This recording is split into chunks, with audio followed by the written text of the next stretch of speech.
Psalm 10, verse 4. What you have done. For they have destroyed the things which thou hast made, but what has the just man done? Psalm 10, verse 4, Douay-Rheims. A common theme in many of the Psalms is the seeming prosperity of the wicked in this life, over against the injustice and persecution that the righteous must undergo. This oft-times vexing situation cannot be papered over by pious platitudes, and the psalmist gives voice to this difficulty in many places, perhaps most famously in Psalm 72. Quote, "How good is God to Israel, to them that are of a right heart! But my feet were almost moved, my steps had well nigh slipped, because I had a zeal on occasion of the wicked, seeing the prosperity of sinners." Psalm 72, verses 1-3, Douay-Rheims. There is a fitting echo or parallel here, for in Psalm 72 he begins by describing the goodness of God towards his people and those who are righteous, which is then contrasted with the vexation that nearly causes him to lose his faith when he sees the prosperity of sinners. Here in Psalm 10 the order is reversed, for he sees the destruction that the wicked have wrought in respect to the laws and ordinances of God, those who have prepared to shoot in the dark the upright of heart, and then moves on to ask rhetorically what the just have done to deserve such treatment. That is, why do the righteous seem to bear the brunt of the displeasure of God as manifested in their suffering, whereas the wicked who are actively defying God and tearing down his church seem to be allowed to perpetuate their wickedness and, even worse, seem to prosper because of it? This yet again returns to the opening temptation to get thee away from hence to the mountain, which is to apostatize from Christ and his church, to look for him elsewhere or give in to despair at righteousness ever profiting the man whose way is just. The parallel with Psalm 72 comes out yet again as the psalmist sees the world around him give voice to this complaint. Quote, "And they said, How doth God know, and is there knowledge in the Most High?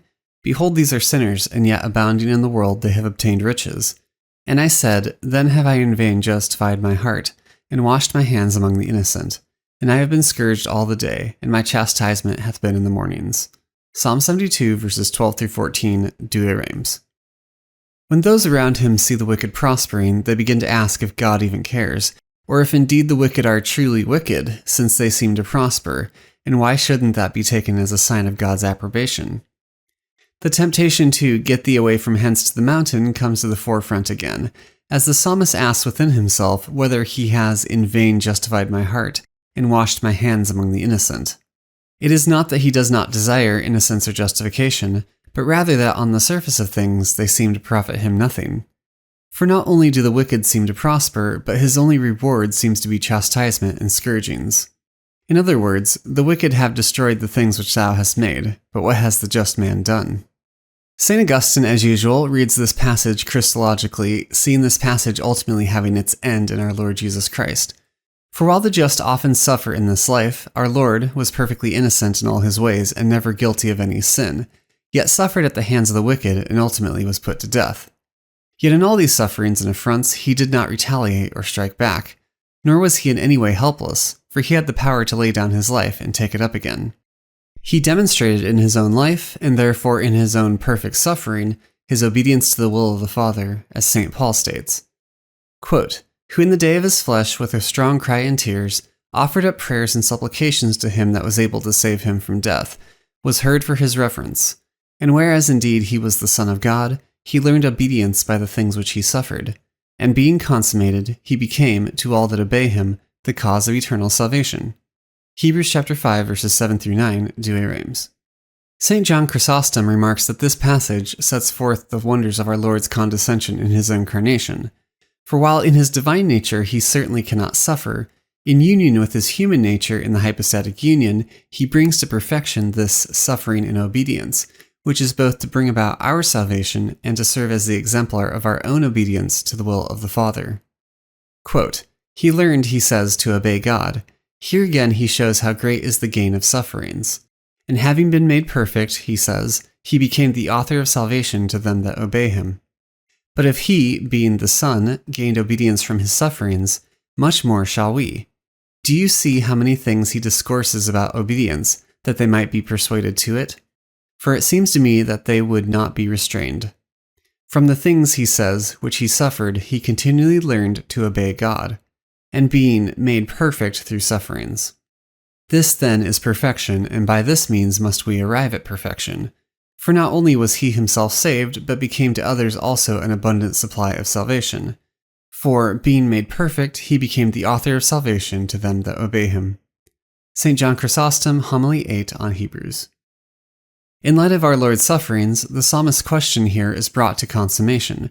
For although the wicked who persecuted our Lord attempted to destroy the things which thou hast made, yet he as the just one was truly one who had done nothing to deserve it, yet undertook these sufferings willingly in obedience to the Father's will for the sake of our salvation. The psalmist in Psalm 72 begins to understand this, for after lamenting the prosperity of the wicked and the distress of the just, he steps outside of himself and his limited perspective to take a higher view. Quote, "If I said, I will speak thus, behold, I should condemn the generation of thy children.